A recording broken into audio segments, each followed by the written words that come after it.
Yeah, you summed it up perfectly, Taylor. Yeah, we're kind of like a jazz band this year. We're doing all sorts of things, and we're getting very eclectic. There's all sorts of cars out there. We've got a hill climb. We're going backwards around the track. It's all fun. Tony Kanaan, though, it doesn't get any better. If there was a man for the job for a hill climb in a Senna Mclaren, it has to be Tony Kanaan, who, by the way, has got a new title. He is now the Deputy Team Principal at Arrow McLaren, and that is no rare feat because he's been around for a long time. Of course, the 2004 IndyCar Series champion and 2013 500 winner.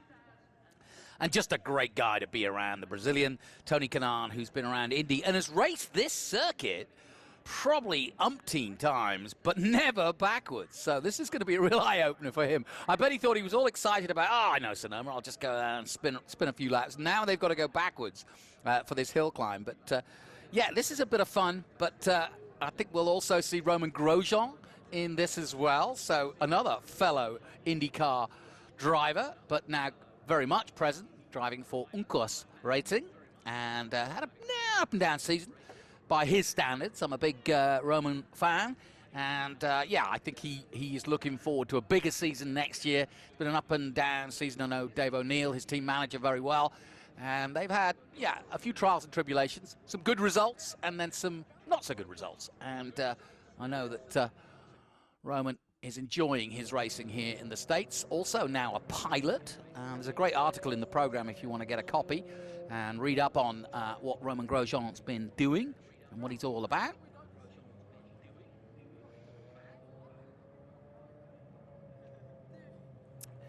And there's a few late additions to the hill climb. Now, just to sum it all up, 2 sighting laps to get their bearings. So, and then they'll line up and do hopefully 3 attempts. And we have obviously Tony Kanaan out in the McLaren Senna.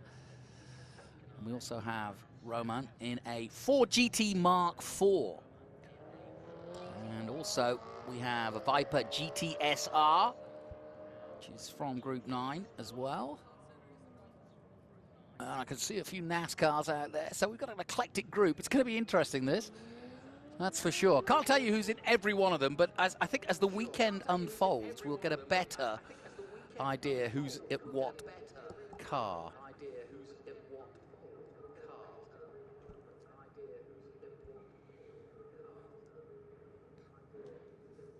And by the way, this is the first time we've used or had a hill climb exhibition here as part of Velocity, so this is all a bit of fun. And you heard from Tony Kanaan there. He's like, yeah, I just woke up this morning and they said, do you want to drive this car and go backwards around the track? He's like, why not?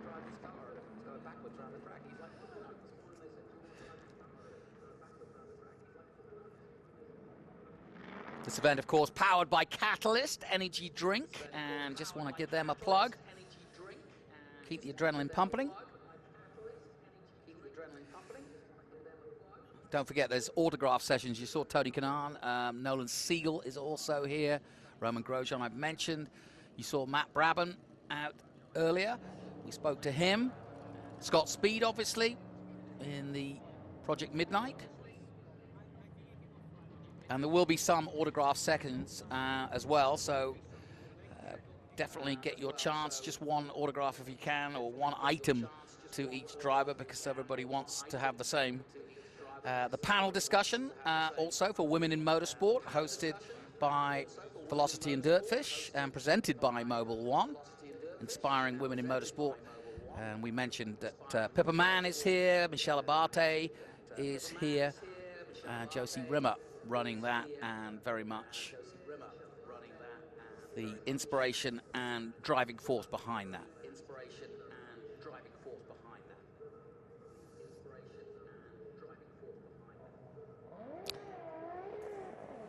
And the autograph session will be at 1 p.m. today and 1:15 tomorrow.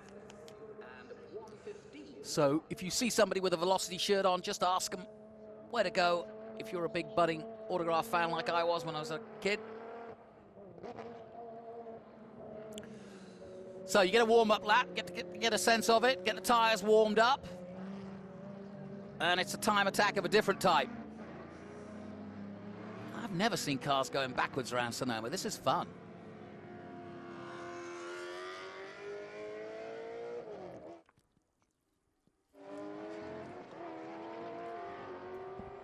And if you're just tuning in, yes, this is Sonoma, and yes, we are on track, and yes, we are going the wrong way round. We are anti-clockwise for the first time, because this is our hill climb, and we've got some pretty celebrity guests in here, racing drivers.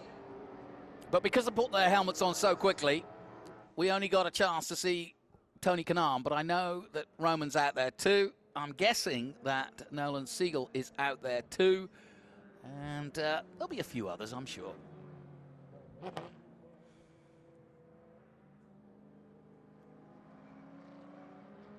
So everybody just getting accustomed and warmed up.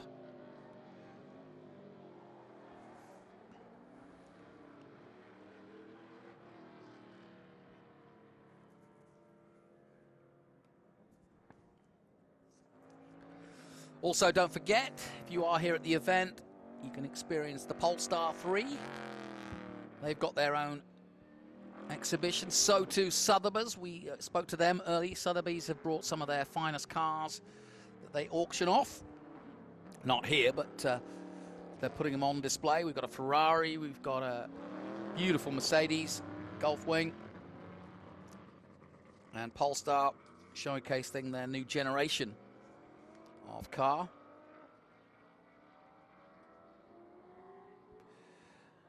And 570 horsepower, 0 to 60 in just 4.5 seconds. And keep a watch out for that. That's at the Polestar 4 display. And it's known as an SUV coupe. I can't, with those figures, I can't believe it is, but it is. Bronco is also on display. Ford are showing off the Bronco because, of course, they've just re-released the Bronco, or a new one. We've talked about the asphalt drifting. We saw that in action. They'll be back in action later. And there's also people skidding along with them because guests are getting a chance to ride in. And so that's another thing. Plus, Dirtfish are offering rally ride-arounds as well. So if you want to sign up for that, we actually have a proper rally stage set up on the back of the course, not on the track, but behind the track. And it also includes joyrides with some of the Group B and modern rally cars. So that's on the gravel. So you really do get a chance to experience rally as it should be. We'll also have a pro driver panel discussion. And in that, that'll feature some of the drivers I've just mentioned. And yeah, get behind the scenes, get some insights from these drivers, maybe get a question in there. And just talking about, you know, some of the strategies they do, fitness, whatever they bring up, to be honest. But if nothing else, some good stories of the 500. And a chance for you to perhaps get and rub shoulders with some of the greats of American racing. That is actually taking place at Turn 11 on the Turn 11 Experience.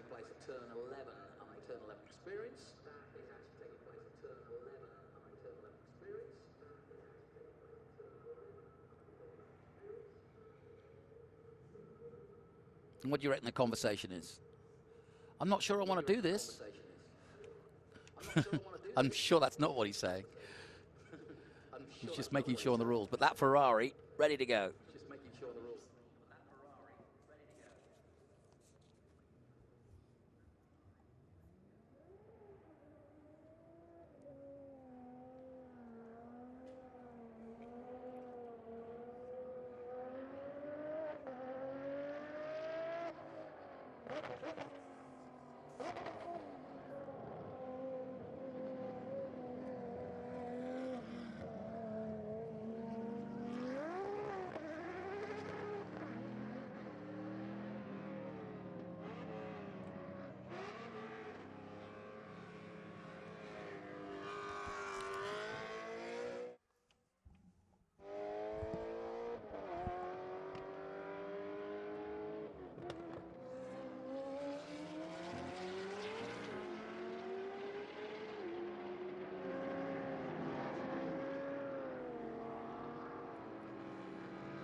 Well, the same is true for NASCAR, of course. NASCAR have been coming to Sonoma for many a year, but of course, the likes of Jeff Gordon and many other of the storied California drivers all go the other way. And of course, Jeff Gordon from just across the estuary from Vallejo. It's reading up on him. And what a career. What he's done for motorsport, quite incredible.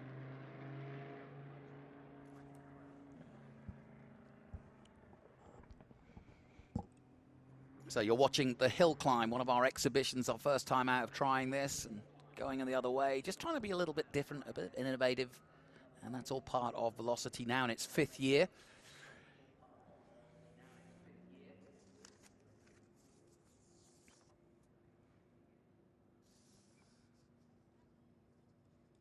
Don't forget, sip and savor.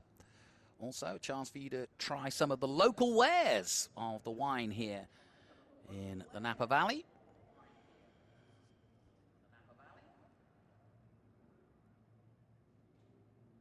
And that'll be open in the pavilion, the Sip and Savor Pavilion, from 11 to 5 each day. Now, are we warm? Are we ready? Are we going for it? That's the question. Well, they've had a couple of laps at it. And they've certainly now got a sense of where they're going, I hope. It's all different at speed, though.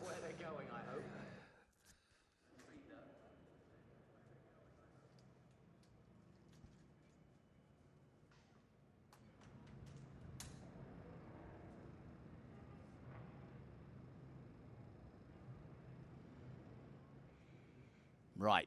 Here we are, all lined up. Everybody's done their laps.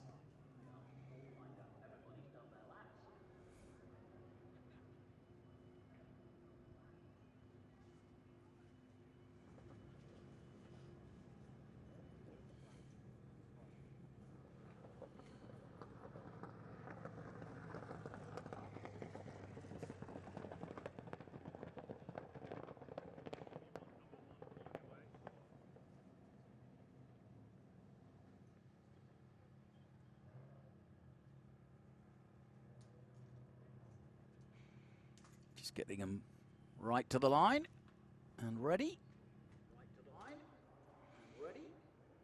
There goes the green flag. We're away for our hill climb. There goes the green flag. We're away for our hill climb.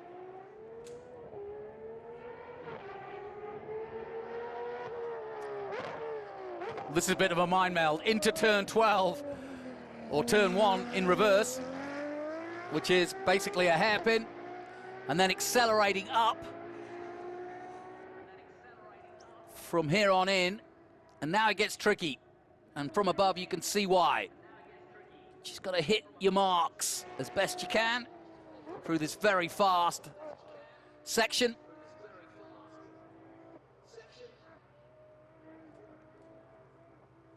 And you can see flat full out there through the S's, or as best he can, climbing the whole time. The second longer hairpin, back on the power again, towards the carousel in reverse. Off goes the second. The NASCAR in full flow. It's going to be particularly tough, but of course they're set up, road course setup cars for these.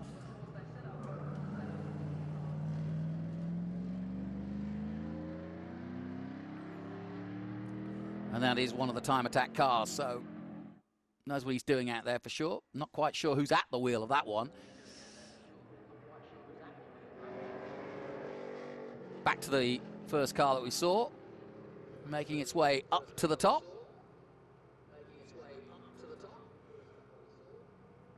And the 25 putting the car through its paces nice and smooth.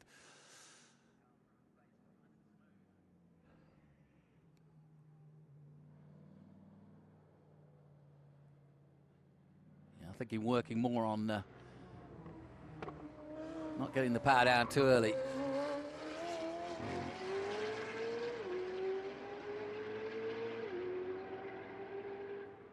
Beautiful sound. Beautiful sound.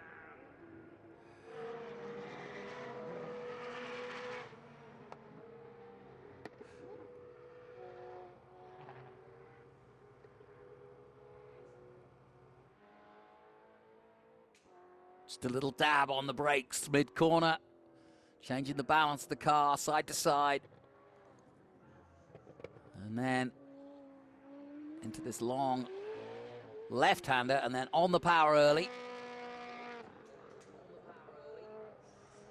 And that was Tony Kanaan. This is Scott Speed. And, well, there's a hint in the name, guys. This guy knows all about speed.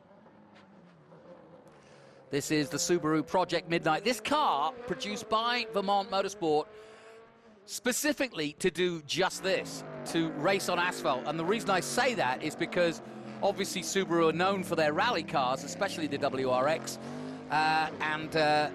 Subaru have made a name for themselves in rally, but they decided that they wanted to see what they could do on asphalt. Got the Mercedes out there. There's another NASCAR, the 44. There is a Bill Elliott car here. I haven't seen that out on track, but the Mercedes was out earlier in the time attack as well. So he's had a run, but not backwards. And that's one of the top time attack cars here at the event, the number 11.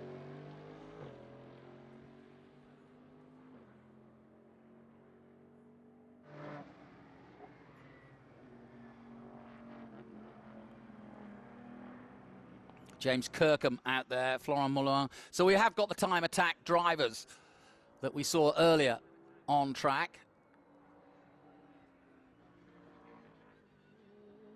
Oh, and how beautiful is that Ford? Now, here's something you don't see often. Now, you tell me. There's a combination midget and radical, it almost looks like. I don't know. Doesn't look fast.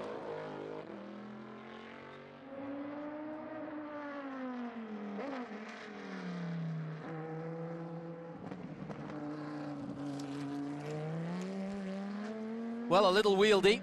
Now, this is one of the cars in the group racing in one of the Le Mans class races. So we've seen this car in action too, the Viper, that is.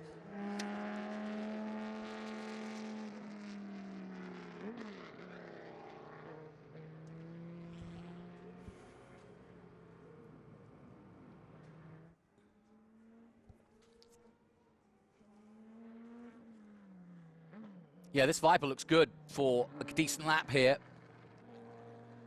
Florent Moulin at the wheel. Now, here's the car that went out first, the 44B Ferrari. Best time so far, a 105.7. But Scott Speed, a 101.2. So, as we'd expected, Scott Speed doing just that, flying around here. And the last of the hill climbers heading out, the last two, that is. Maserati.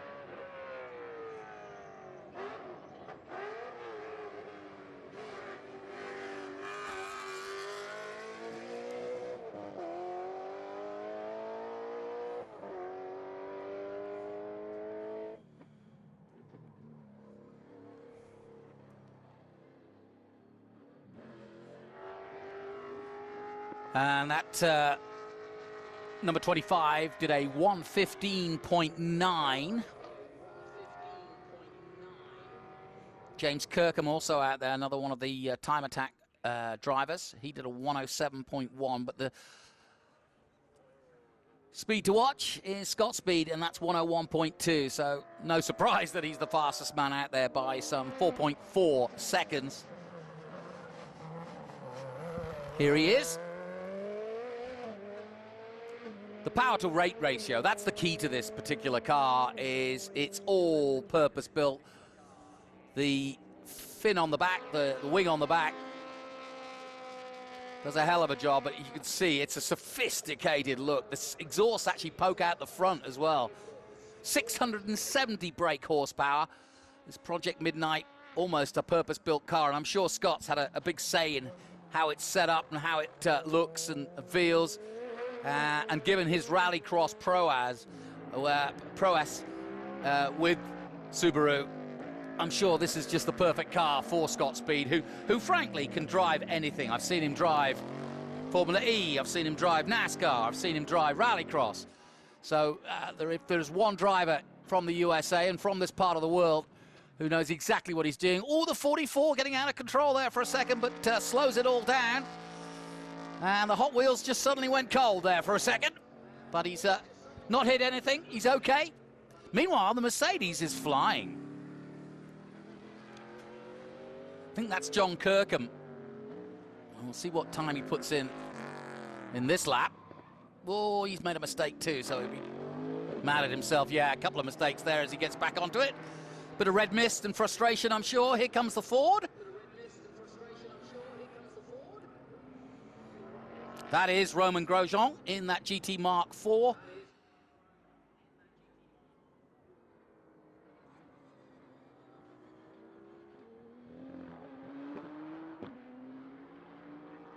Romain, of course, has been doing some sports car racing, has been driving Lamborghinis, and did Le Mans this year. So we know him, obviously, as an ex-Formula One driver and current IndyCar driver, but he has been turning his hand to a bit of sports car racing, and I think enjoying it.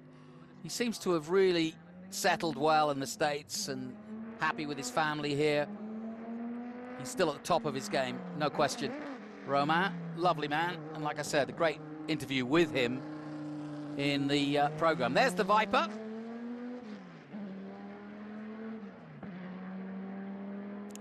And like I said, that car also racing in one of the group races that's already taken place, and he'll be racing again tomorrow in the 52. That has raced at Le Mans.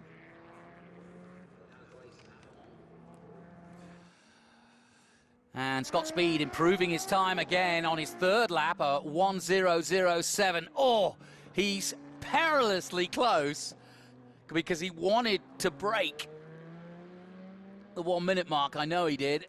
And he was also so close. 1 minute 0.7 is all he was. And it's getting closer. The car number 13 just did, I'm not sure the driver of that one, but he just did a 1:03:0022. And I'm guessing that may well be the Mercedes, or it could be.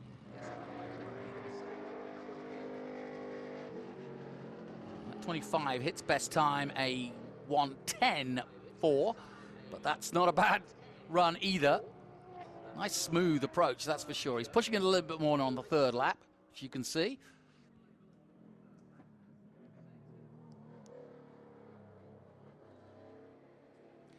James Kirkham also out there. He did a 1:07.164.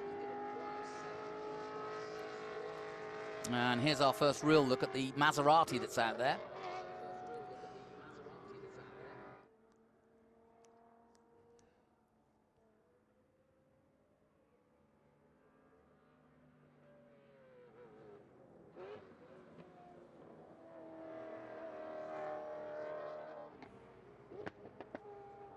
And in fact, he's not set a time officially yet.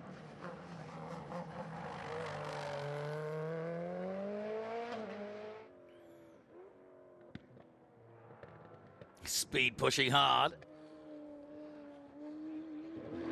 Tony Kanaan in the McLaren Senna. And Tony, a huge fan of Ayrton Senna, and of course, fellow Brazilian. And last year, he got to drive one of Senna's actual McLaren Formula One cars here at Sonoma, and he said it was the greatest day of his life, quite frankly. And I can understand why, because when you're a racing driver, you tend, I mean, it looks fun for us, and we're all watching, and we watch every Sunday, but that's their job. So they don't get to have fun and play like this. And a chance to drive another fellow racing driver's car from yesteryear is pretty special. And there's no question that Ayrton Senna and his exploits over the years, a three-time world champion, remember, before losing his life, sadly, in that Williams on May 1st, 1994. Romain Grosjean then, putting the Ford through its paces.